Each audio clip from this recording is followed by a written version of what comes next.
If I believe there's a reason for this pain I'm going through, if I believe that leaving me was all that you could do, if I believe that I can feel you by my side, I'll make it through the night. If I believe that time will teach me how to find my way, if I believe that broken hearts grow stronger every day, if I believe that now you're dancing across the sky, I just might get by.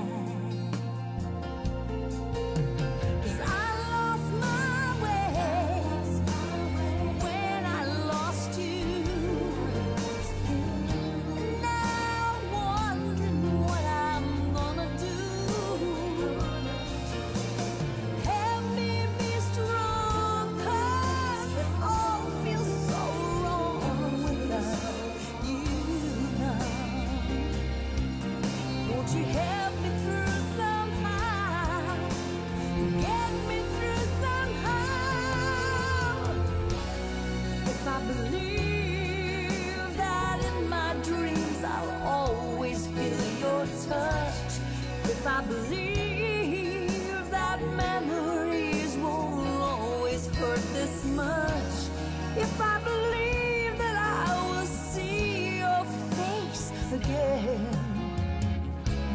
I can wait till then.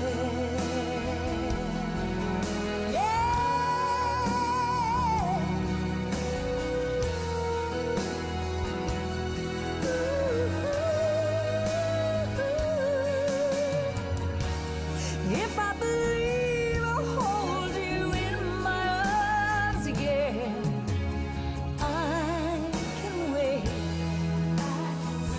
I know that I can wait. I can wait till then.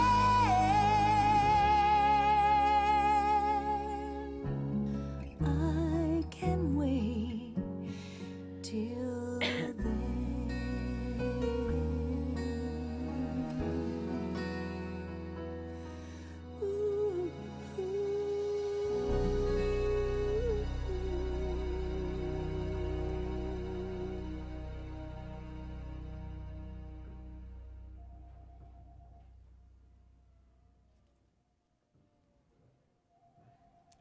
Good evening.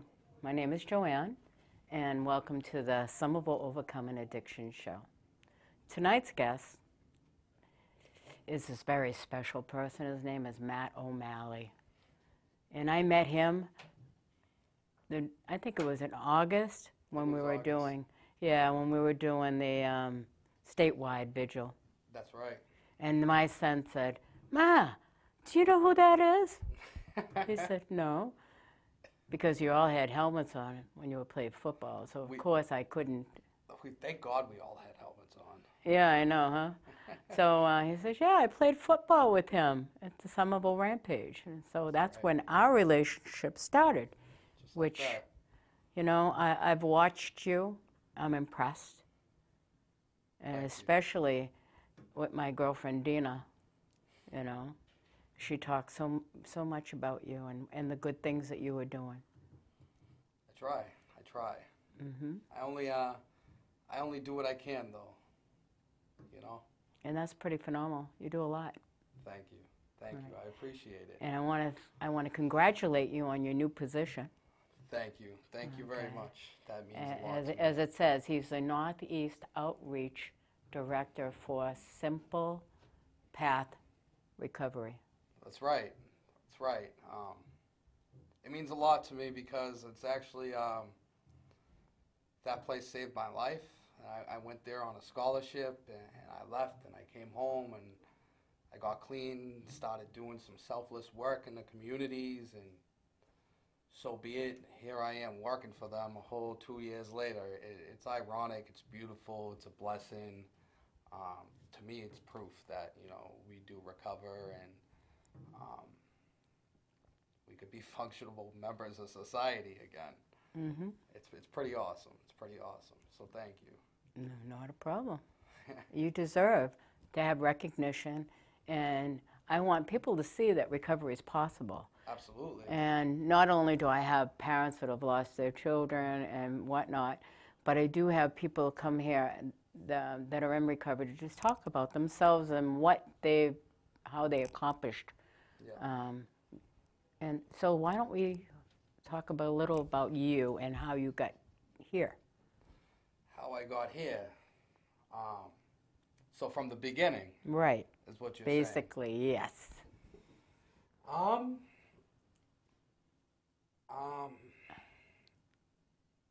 I come from a pretty decent family. I come from a great family.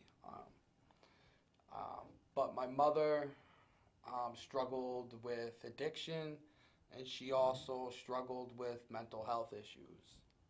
So she had dual She had a dual diagnosis, exactly, where she self-medicated. And as such a young kid, at such a young age, I could just remember things not being normal.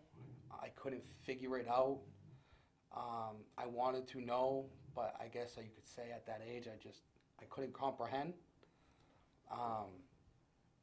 So I started, you know, getting really angry as a little kid, and I had no clue why. And it was just because, you know, the things that were going on in my household.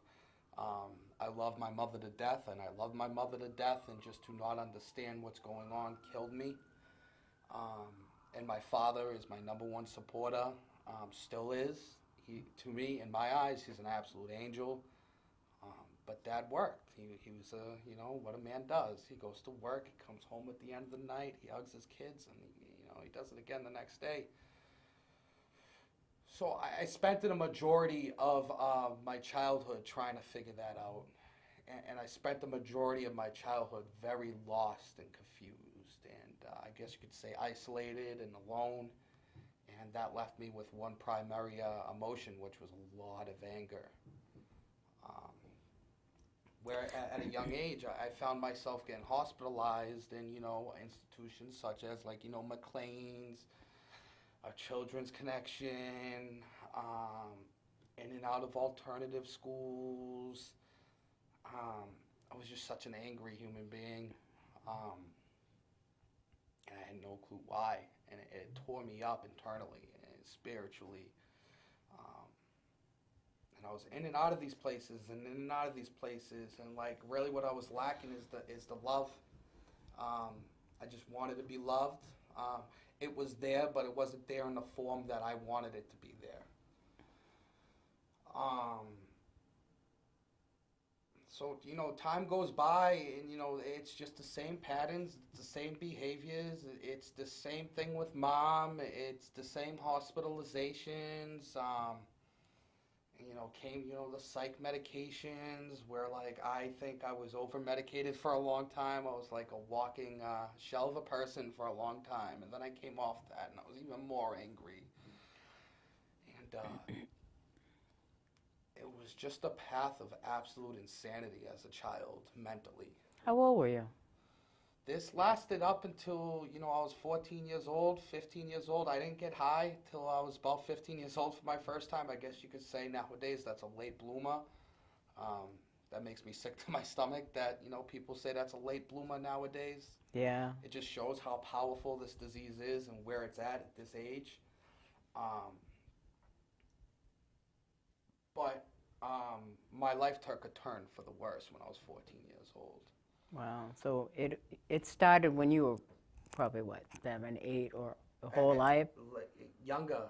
It probably started when I was about 5, 6. I started, you know, really feeling Do you think it would have been better if they were more open to you about what was going on in the house? Because obviously your father knew. My dad knew. being open is good, but I feel like at that point in time, my dad was just trying to protect me. Of course. And I don't know if like I said, I was already angry, and I think that honestly, being more open about that at that time would have caused me more pain than I needed. Okay. But then again, I don't know. It might have gave me a little bit of closure. But the last thing my father wanted me to do is build anger against my mother, because he loved her just as much as well. And he was stuck in a difficult position as well, as far trying to be the peacemaker and keep everybody happy and maintain his job and maintain his career and his relationship with his son and his wife and my sister. I guess you could say he did what he can to the best of his abilities. I truly believe. Mm-hmm. I don't know. I've never been in that situation. I could only imagine, you know, if you do what you can. Yeah. You do what you can. So eventually, you know, my mom and my dad got a divorce. I think my dad was taking me away from my mother because he, again, wanted to protect me. Where I ended up living with my dad. I was with my dad full time. My dad was working. My aunts and my uncles would watch me during the day, and came like this lack of feeling at home. I really didn't know where my home was. I didn't know if I had a home. I was at Grammys, and then I was at Papa's, and then I was at my aunt's, and then I was at my uncle's, and I just never felt comfortable in one place. You didn't have security. I didn't have security. Because they always say that a child, you know, it shouldn't be moved as much, you know, because Yeah. they need to feel secure in a home. Exactly. And you didn't have that. I didn't have that, and you know, it's nothing against my dad. Again, you know, we do what we have to Absolutely. to make ends meet. But you know, it took some trauma on me. It emotionally affected me and made me feel even more lost than I was. And am I resentful for my dad for that? Absolutely not. I understand it, but at that time, I couldn't understand it, and I Right. was resentful for everybody. So I remember my mom would come and get me on Wednesdays. And my mother was there on Wednesdays religiously. On time, couldn't wait to see her boy. Due to the dual diagnosis and the mental health issues and her going to the hospitals and me going to the hospitals and whatever it was, she was still a phenomenal parent. As far as like when she was there mentally, she was there mentally, and she embraced me with love. But it was rare. Mm-hmm. I was her baby, and you know she was just sick and she was suffering, and that's what the disease does. And I remember on that Wednesday, Mom didn't show up.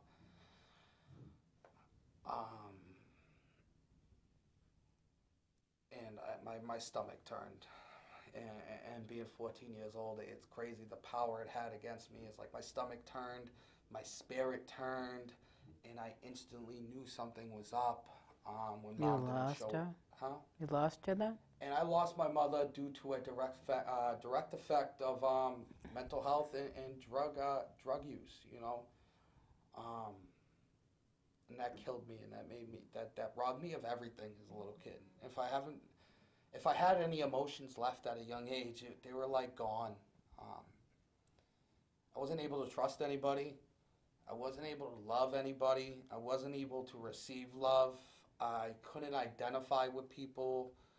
I was robbed, and I just wanted my mother.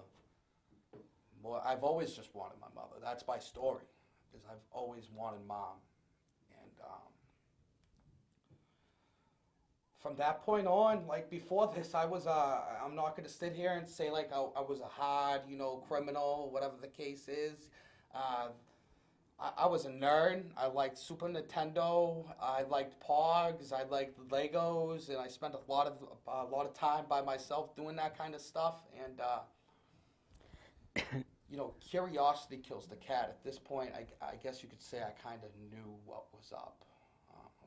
I was 14 years old. I was going on 15. I kind of knew things at this point. where I started getting high at 15.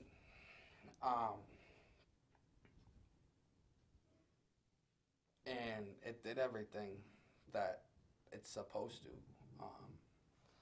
It allowed me to run away from reality. It allowed me to run away from my mother. It allowed me to run away from myself, run away from society, run away from the bullies, run away from my father. I don't even know why I wanted to run away from him, my family. But all I knew is that it numbed all the pain that I was in just so perfectly, and I fell in love with that feeling. What was your drug of choice? My drug of choice is heroin. Even at 15? It didn't start as heroin. My addiction took off very rapidly. It's, I'm a typical addict that started with the weed. In a matter of weeks, it turned into the Percocets, and then it turned into the cocaine. And in less than a year, I was like, by 16 years old, I was an absolute full-blown drug addict. It didn't start with the heroin, but it ended with the heroin, as it usually does, because the Percocets were too expensive, the coke was too expensive. OxyContin was as well. Exactly. And not to mention it was stronger, and it allowed me to run harder, It is... I like to say my drug of choice was more, is really what it was. Because if I couldn't get the heroin, I would settle for the coke. And if I couldn't get the coke, I would settle for, the ecstasy. If I couldn't get the ecstasy, I would settle for anything that had the ability to alter my state of mind. You wanted to forget? I wanted to forget, and I just didn't want to be present. I didn't want to be available. I just didn't really even want to live. I remember that at such a young age. I just didn't. And it's not Is this case. life? That's just life. It was life for me. And from that point on, it got really scary. It got really dark, really fast. It's crazy how rapid and quickly it manifests. I think the right word would be. Where, I had to supply my drug habit, where any good addict figures out how to supply his drug habit, where I started hanging out with all the wrong people, places, and things.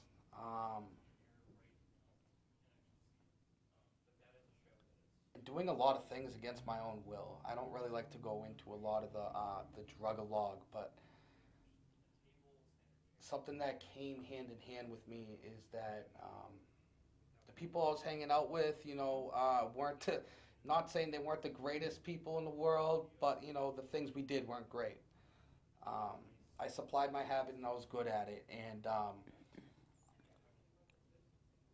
they also loved me for it. I have a problem with having people define who I am as an individual from what I lost my mother from. I wasn't receiving love there, but I was excelling out in the street, and I was cool out in the street, and came a little bit of love, filling this spiritual void, that I also chased that just as hard as the drug. I wanted to be accepted. Exactly. We all want to be accepted. We all want to be accepted, exactly. Whether it be negative or positive. Whether it be negative or positive, it didn't matter at that point. It was like, you say jump how high? Wear this? Absolutely. Talk like this? Will you love me? Of course I will. Get a rap career? I'm the dopest rapper in the streets now. It was absolutely crazy, and I absolutely lost who I was through this whole entire process, because what it was I was taking a mask, and I was putting it on, and I was taking another mask, and I was putting it on just to be accepted and just to be loved in all the wrong ways, but I was settling for that. And getting high was part of it. And if anybody who is an addict in recovery knows there's three alternatives: there's jails, there's institutions, and there's death. That's what comes with active addiction. And I'm glad you're here to tell your story. I'm a firm believer that it's just an absolute power of my God. It's a miracle that I'm here. And anybody that has, overcome addiction, like they're a walking miracle. Like it's, especially today, because it's not what it was. It's so deadly, and thank you, because today I want to be here, and I owe my God all the glory. My God gets all my glory. My mom gets all the glory, because I don't run from her today.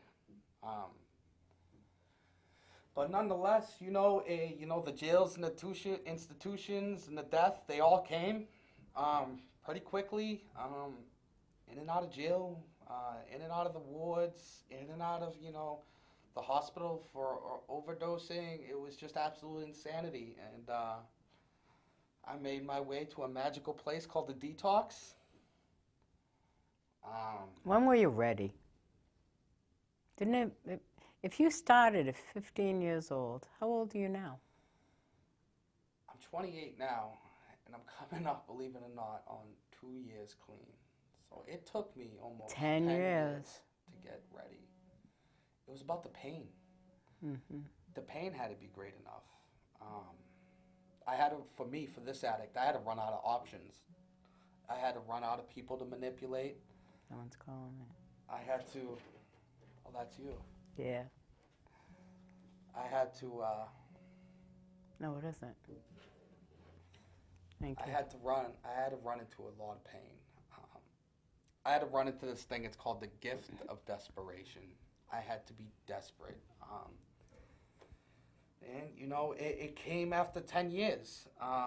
And I'm so blessed that I actually made it through 10 years of that. You're very damn lucky. Very, because, as we know, some people, it's just, it's powerful. People don't make it, it's not about how long you make it, just people don't make it. And this is why I do what I do, is because, if you do make it through this and you're able to be clean, you should be opening your mouth and telling people that this is possible, and you don't have to settle for that life. Not only doing that, you should be showing them. And by showing them, I mean, like, you should be, like, physically out there picking people up, bringing them to detox, bringing a message of hope to them, talking to the parents, talking to them. I understand, it's a we thing, we do recover. Absolutely breaking the stigma in all areas. It's what needs to be. And it's taken a long time to do it. For me, it's taken a long time to do it. For all, but the stigma's still very much alive. People don't. It's unfortunate. You know something. The thing is that on 95% good, you always hear about the 5% negative. So Isn't that of course, crazy? it is crazy, but it is true. It is. And the thing is, we should talk about the good things. Absolutely. And I'm thankful to have you and the many, many people that I know that are in recovery. Of course. Because you are all miracles. I'm a firm believer. I think we are all miracles. And I think we all carry our own special hope for that special person. Others can identify with others. And, it's what... But you all have, this is what I try to explain, is that you already have your own stigma. Yeah. Because a lot of times you say, why did I put that needle to my arm? Same thing with my son. My son's like, he would never even let anybody go near him. Yeah. And then all of a sudden he said he was starting to shoot up. It was the last 6 months of his life. And he says, I think that it bothered him more. So it didn't matter what you were saying about him. He already had it, and he was home a lot. Yeah. Because he didn't think he felt comfortable being in society, even though he was the greatest guy in the world. But it's really unfortunate that people make people feel that way. It's not fair. I don't think it's fair. I don't think that's what it should be. Right. And that's why I do what I do. So after I went through many detoxes, I made my way to Florida to a treatment center that, I now work for. Absolutely crazy, almost 2 years later after, it just blows my mind to even think about that. this place saved my life and introduced me into this beautiful thing. It's called recovery. People like yourself and, you know, the people that I've learned from, you know, this society we're part of. It's very beautiful, and it's changed my life, and it started there. And I remember going down there, and I told a couple of the people, like Cheryl Bean and like Ryan Tripp and like some of the people that got me there on the scholarship. I said, I want to do what you guys do. Here I am doing what they do, full force. Right, I love Cheryl. Cheryl's amazing. She's one of my favorite people in the whole world. Hi, Cheryl. I love you, and thank you. So I make my way back from Florida, and I embark on this road of recovery. For me, 12 steps were necessary. I'm a Narcotics Anonymous guy. That's what I do. I'm open to all pathways of recovery, whatever works great for that individual. If it's going to keep you alive, I am all for it. 12 steps keep me alive. Let's figure out what keeps you alive. So you're not against treatment? I'm not against treatment. I'm not against MAT. I mean, and also, I mean, there are some people that are medically still being treated, like with Suboxones or... My thing on it is like, the best way I could put it is 5 plus 5 equals 10, and so does 9 plus 1. I don't care how we're getting to 10, as long as we're getting there. If that means treatment, if that means Suboxone, if it means methadone, if it means smart recovery, if it means refuge, AA, NA, yoga, God, church, counselor, whatever the case is, like, let's find the outlet and, like, let's get you to 10. And I don't care how long it takes, and I'm going to walk behind you the whole entire time. That's what makes you special, you know, because you do care about people. It's not about money. No, it's not. No, it's about helping others find recovery like you did. Absolutely. Absolutely. And, like, it's not about money. It never has been for me. I've never come from an abundance amount of money, so money kind of makes me feel uncomfortable. It's about... So when I got clean, I surrounded myself around these people that I speak of, and, you know, a part of my recovery plan was 12 steps. Also, another part of my recovery was helping people. I found it to be very spiritual. I found it to benefit myself and another person. So that's what I started to do, and it's never been about money. You know, for me, it's personal. I lost my mother to this. I lost myself to this. My father lost his son to this, which is myself. He has him back now. When I help somebody, I feel a little closer to my mother and a little closer to my God. It's what keeps me clean today, is helping people with no motive, with I just want you to live, and then eventually help someone else. So I just started chasing that like it was a drug. It manifests, you know. I'm an addict to the core, to the very core of me. I'm an addict in all ways, whether if it's whatever it is, I'm addicted to it. You know, that's just who I am. I got addicted to helping people, and I started chasing that, and I started trying to help one person a day. That one person turned into 2 people. That 2 people turned into my phone's always on. I will help you. My phone started That's ringing. probably why it's ringing. It's probably why it's ringing. It never stops. Again, another blessing, because that's another opportunity for me to carry out. Because sometimes when you remove yourself from it, then you might find yourself going back. Absolutely. It's good to be around people in recovery. It's good to, that, like I said, that makes you, it heals you. It definitely heals. And keeps you in check. It keeps me in check. It keeps me vigilant because, like you said, you know, I'm helping the person that's just coming off drugs. It reminds me, like, hey, that's where you come from. continue to do what you're doing because you're no different. I'm no different than anybody I place in detox or anybody I place into treatment. I'm one lie and I'm one bad decision and one resentment away from being right there and having to call somebody to help me. And I also get to help somebody. So I fell in love with that. I started chasing it, and I've got like I've watched like amazing people do amazing things, and I remember just like watching them. Like, you know, there's John Stephanie Green, there's, you know, Patrick Cronin, Matthew Gannum, Dina Marie, Cheryl Bean, Ryan Troy Tripp. Like I fell in love with how these people work in the communities. I just went after Donna Iola, you know, like, so I started taking more of a approach on it. I got my certification for recovery coaching. I chased that. I've gotten many jobs, a couple, not many, but I've gotten a couple jobs in treatment just to learn. But just think, before that, you didn't have a job, right? I was never able to hold a job. I wasn't a member of society. I was a menace to society.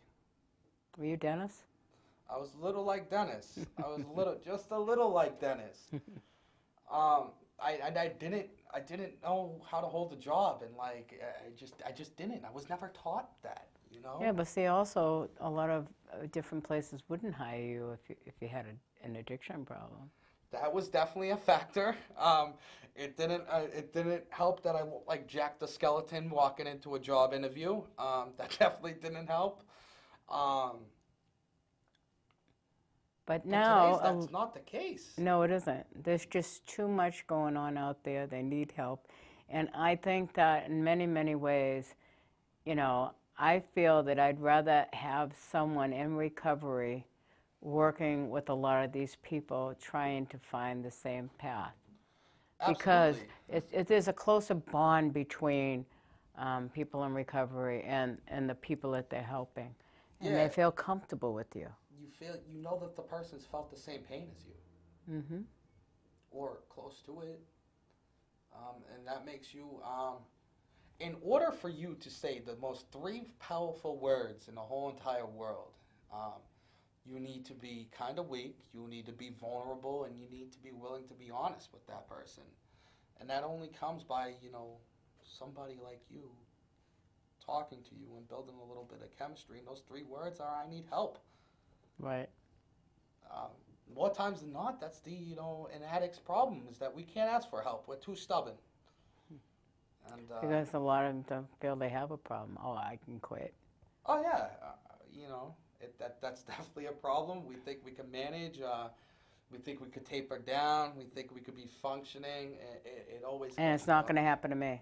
It's not. Yep, not going to happen to me. I won't be the person with the needle. I won't be the person to do heroin. I'm just going to do perks. It's insanity. Listen, I told myself all that stuff. I was the needle. I was the perks, and then I was the heroin. It was crazy.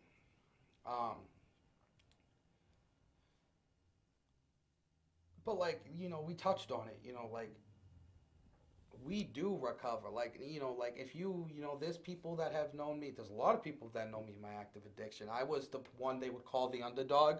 There's no way he gets clean. You know, there's just no way. The way he acts, what he's about, the way, you know, who he chills with, he's not going to be able to get clean. I was the underdog my whole entire life.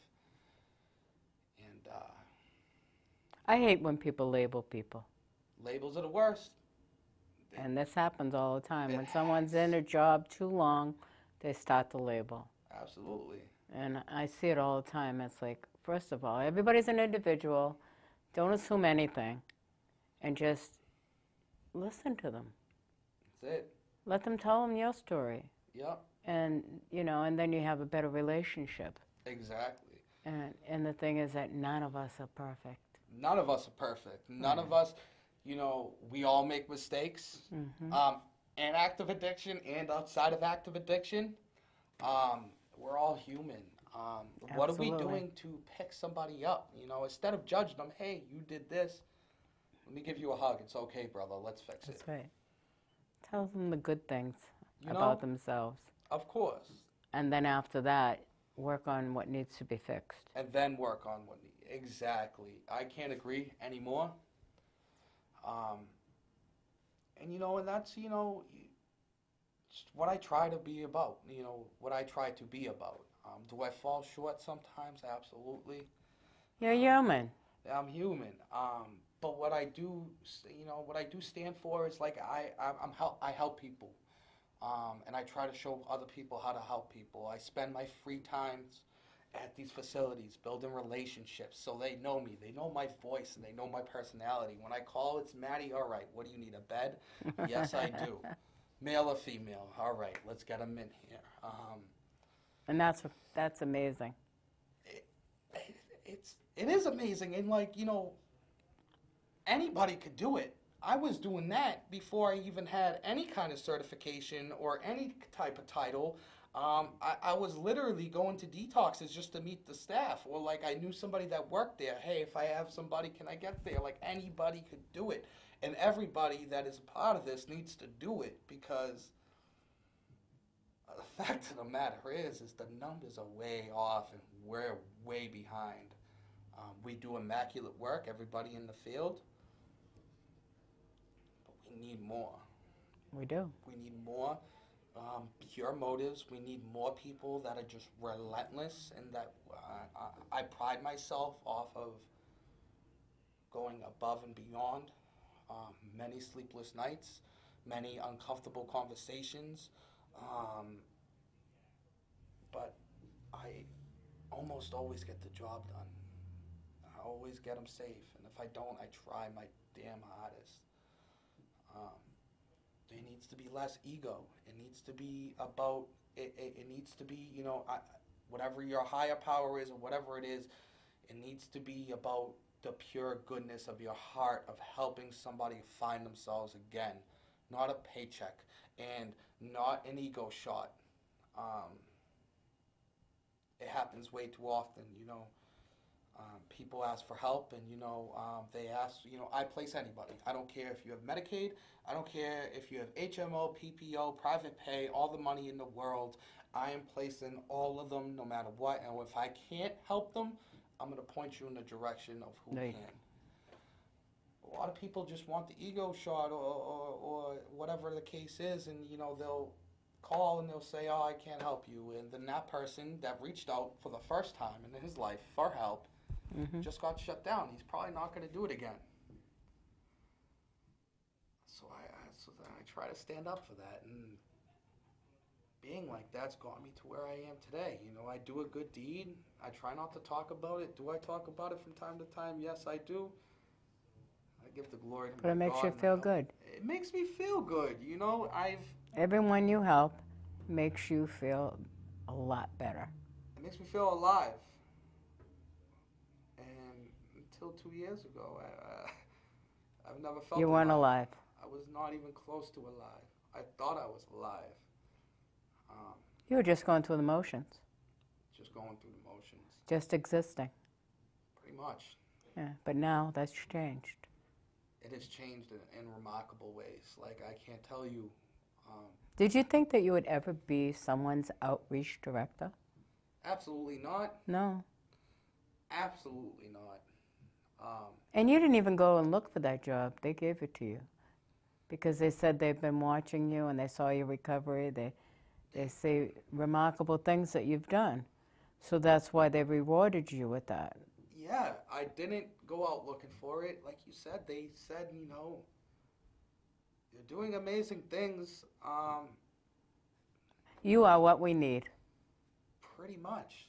And they brought me back to the center, and I spent some beautiful time with them. I love these people. They're awesome. Like I said, they introduced me to this thing, and without them, I would not be here today. And here I am today, you know, full-blown member of society with a 401k. With a big, beautiful smile. With a, I like to think so. I like to think so. My mom used to say I had a beautiful smile. I always, you know, the one thing I noticed about you, Matt, when we were, I think it's when we went down to Rhode Island to the special concert. Oh, Yeah. with Malcolmore. Malcolmore. That was awesome. And we were walking past each other, and all I could see is those blue eyes that were smiling. Green eyes. Oh, maybe that's, I have green Yeah. eyes too. Yes, but Mine are green or blue. I try, you know, yours are blue. Listen, I didn't get clean to be miserable. I like to smile. You know what I mean? I like to enjoy myself. And you made me feel happy just to see that smile and how much life you had in you. That means the world to me. It really does. And you made me happy. Thank you. Thank you. You know? That makes me happy that I can make other people happy today. That's Right. big. It is big. That's big. And it's like, do I have my off days? Yeah, I do. But We all have off days. I'm clean today. That's right. As long as you pick yourself up. There's a roller coaster ride. Absolutely. There's some ups, there's some downs, but there's more ups and downs now for you. Yes, there is more ups and downs. And I'm just so blessed today. Joanne, I'm so blessed. If you think about the process with, you know, me and your son and, you know, Overdose Awareness Day and going to Florida and coming, it's just been perfectly planned out is what I've came to notice. And This is the reason why you're here. this is the reason why I'm here. I don't see myself doing anything else. I don't want to sell cars or anything like that. You sure? I think you could do a good job of that. My dad says I can. He sells cars. I said I'm all set. I need to help people. I believe that's what my mother has me doing. I believe that's what my God has me doing. Right. Um, We're all here for a purpose. absolutely, yeah. Absolutely. And you're here. sometimes you just don't know what it is. And you say to yourself, why am I here? Well, I must be here because of this. And then it changes. And then it brings you to another level and another level. But this is where you're supposed to be right now. This is where I'm supposed to be right now. Something I've learned by, you know, being in recovery. I've learned to have a strong level of faith. Which you didn't have before. Which I had none of that before. I had zero hope. I had zero faith. And like anybody, I don't care what the situation is, who you are, where you're from, you know, ups or downs, suburbs, city. Like, we could all do this thing. It just Everybody's takes that- equal. Everybody's equal. It just takes that one person. I had that one person behind me that said, I believe in you and you're worth it. That changed me. And I'm glad that they were there to do that for you. I'm blessed that and I'm talking that one, you know, that one person. Listen, because of that one person, the woman I've been running from my whole entire life, my mother, like I don't run from no more. Like I went to my mother's grave the other day, and instead of crying, I cried with her in gratitude and being able to say thank you to guiding me here today to help other people. It wasn't like that before. It was, why are you not here, blah, blah, blah, blah, blah. Like, my life is beautiful today, and I have no reason to not thank her. You know, recovery has opened my eyes to so many things. Maybe my God needed to take my mother from me because he needed her to guide me 24/7, every minute of the day, to get me to the position that I am today, clean, able to help people alive. That's what I like to think. Talking recovery. I'm talking like we do recover, you know? You do. In all areas. You're a miracle. Thank you. Maddie, we love that song, I'm a Miracle. And Matt is one of them. I like to think so. You're a miracle too. All you know, I gotta stress this is, you know, the parents, you know, that go through this, you know. My children meant the life to me. I know. And I would do anything for them. I know. I know you would have. I know your son. I do. I'm very aware of it. And, you know, it's just like, thank you. Mm-hmm. It's like, thank you for, you know, we need to tackle this thing at all areas, We need the parents that have been through this to help the other parents. We need the addicts that have been through this to help the other addicts. We need the allies. We need, Right. Thank you. It's a family disease. It's not just an addict having, an addiction. It affects the whole family. It affects the whole family. And I'd like to think, because I've learned to not be so self-centered today because of my recovery, I think that the family of a recovering addict takes more of a toll, hands down, than the recovering addict. Why don't you tell them, the people, about the group that you have? Is it open? It's not my group, but my sponsor, which is Mikey. Mikey Luxurio, he works at Banyan, and for anybody that is struggling with trying to understand this disease, or a grieving parent that needs to cope and just wants to be around loving people that understand the disease, or a recovering addict that wants to understand how their parents feel, or I'm talking across the board, the people at Banyan, they do an amazing group. It's called Family Matters. It happens once a month. And I was there last month, and it was absolutely beautiful. Judy was there. So please, come down to there. The amazing people at Banyan, my sponsor, Mikey, myself, I'll be there, and whatever we could do to help, we're definitely there. It's beautiful. That's good to know. There is, and there's another one in Plastow, New Hampshire. My motto, which I really do want to get here in Somerville, Mercy Street. Yes, Denise Sullivan. That's right. The mama. Yeah, she's amazing. She's amazing. They're everywhere. Just reach out. There's That's right. So many resources. And when I first was trying to help my Frankie, I worked for Verizon. Hey. And I worked there for 28 years, and I retired 13 years ago. So, we had the people there, Verizon had a lot of benefits. So Frankie worked for the post office, and he didn't want them to know that he had a problem with addiction. So I sent him, I called up I called up the people at Verizon, and they got help for him. Yeah.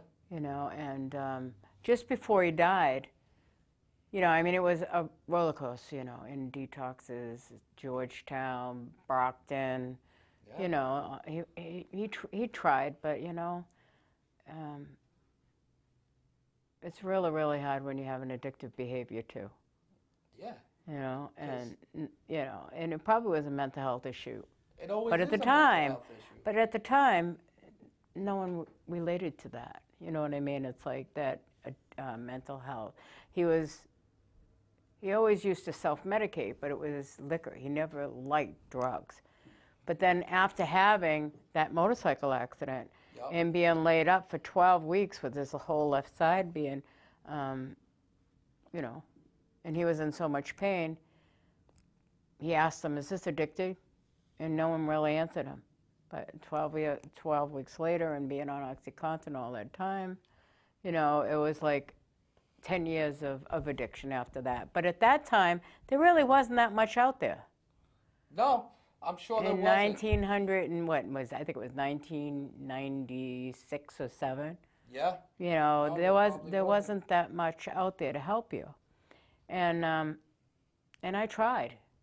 I started off in Verizon as a directory operator, and I was trying to use my skills to find the right place to get him help, and everybody, every time I go to a place, they say, "Oh no, you got the wrong number," and hang up on you. They don't even give you a chance to say, "Well, do you know of a place?" Yeah. And no, it's just click. That's. So it's like all these doors kept closing on me. Yeah. And it's like, I need to help him. Do you realize that after I buried my son, that I met everybody there was? Judy Lawler from a drug court, being a probation officer, Meridian House. I met Kim. Kim Costa. Yeah, and and Gary Langis, Chris Alba. Yeah. All these people, Miriam Frangoulis, I've been All her the best. friend for over 10 years now. Yeah. And all of these things came to me after I buried my son. So that's why I do what I do. You got to give it back now. That's Now right. you know. There's one worse thing than not knowing something. It's knowing something and not doing anything about it. Right. So if I can help one person, that's what I'll do. And you do. I've admired what you've done for a long time, and it's. I didn't even know that. Well, thanks for of course, telling me. It's it's not that way anymore. It's because of all the hard work that everybody's done. Like there's abundance amounts of resources out there. Absolutely, and I say there's an abundance of it on Facebook. It's on There's Facebook. GRASP. There's every kind of support group out there. There's everything. You just got to use them.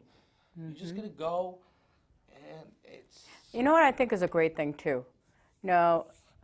Well, we got about 7 more minutes to go, and then the show's over. Already, Did huh? you know that? That's We crazy. actually talked for almost an hour now. Want to do 2 hours? No. We'll do 2 hours. Then I'll have to have you back on part 2. Part 2. There's always going to be a part 2. And it's like the people like Maureen Cavanaugh that write in the book about, Amazing. if you love me. And I didn't realize what that meant, what the name of that book meant until she was here and she talked about it. It was like, wow. She was asking her to let her go. Yeah. No parent that I ever know would let go of their children. They could try. I never tried tough love. I would never do that. Did I enable? Yes, I did. What happened? Because sometimes you had to enable them to get them into these facilities.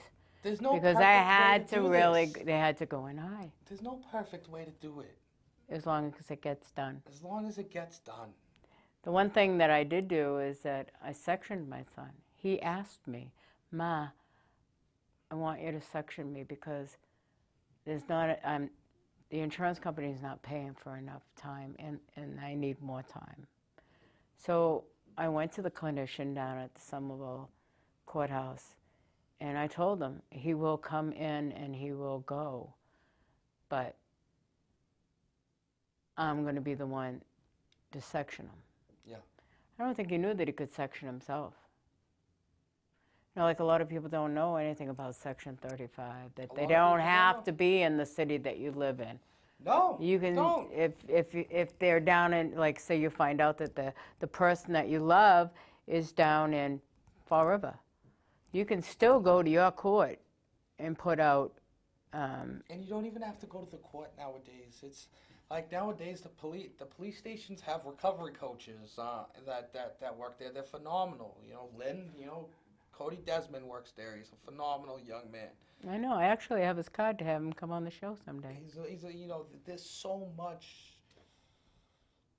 much resources out there. All you got to do is pick up the phone and ask. I need help. I need help. Those 3 words. I need help, and I will help you. I will help you if anybody is struggling. I will even. I'll give my number is. Go right ahead. My number is 781-835-0398, and this thing is constantly ringing, and it's on all day, and it's because I pick up the phone. So if you or a loved one is struggling, or even just has a question, I will go above and beyond, and if I can't get the job done, either you can, or Dina can, or whoever can, we could get it done. Just for God's sakes, please, let's save somebody's life. Because you know what? You're worth it. You You matter. are worth it. We're all worth it. You matter. We are. Hey, listen.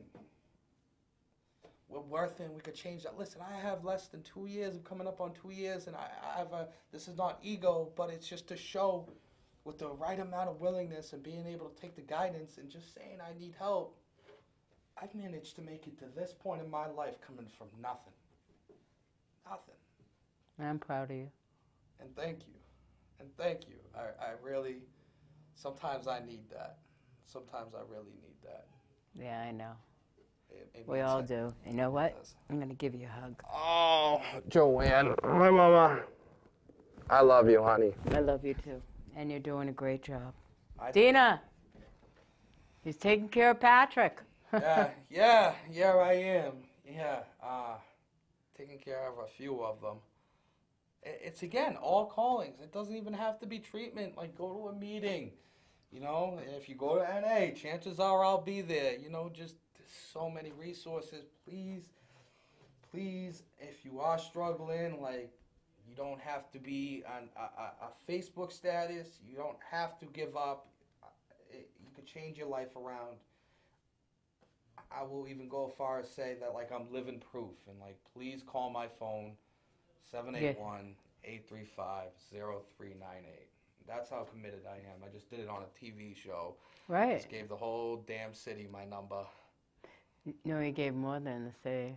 You're on YouTube. Oh, fantastic. No, please call me. I'm here for you guys. And if I can't be here, I'll point anybody in the direction that I think is appropriate. Right. If you can't do it, you'll find the right channel. I will.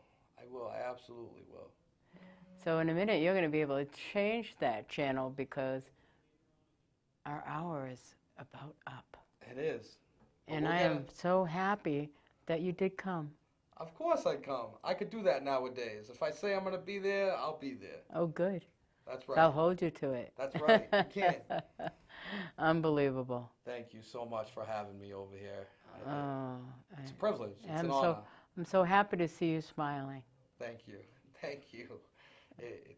I love smiling. What do I have not to be happy? Well, you know what? You didn't have a lot of years that you weren't able to, so you're making up for lost time. I'm making up for lost time. That's right. So I plan on continuing to smile and give off that Unbelievable. vibe. I like that. I like that too. Thank you. So we're going to have to work on the next Boston Common. Yeah, I can't wait for that. That was amazing. We're going to work on something. There needs to be more of these events. I'm talking, there were so many people there. Mm-hmm. Yeah, we do. We need to make it happen again. If anybody can, it's the group of people that were doing it. It's the people who are doing it, and we'll make it happen. Something similar. We'll make it happen. Absolutely, and it's on a Saturday. It is on a Saturday. So it can be longer. Again. Yeah, let's do it. I'm excited. We'll have to all sit down and plan something. I already mentioned it. We got to start now. Yeah, absolutely. Mm-hmm. I'm looking forward to it. Well, we are about to stop 2 seconds from now. 2 seconds. Well, bye, everybody. Is that it? That's it. I think we killed it. You did. You had a lot to say, and it was all good.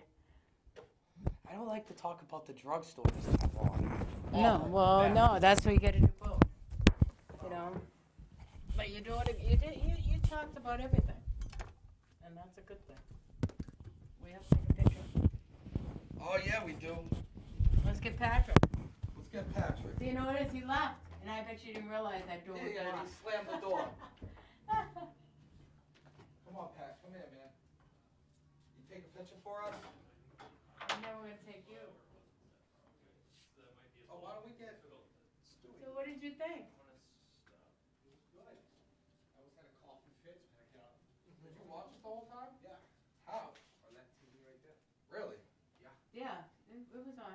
That's super You cool. can sit there on the couch and watch the whole thing. Yeah, take a picture of me Oh, I'm and Joanne sorry. first. YouTube is still on.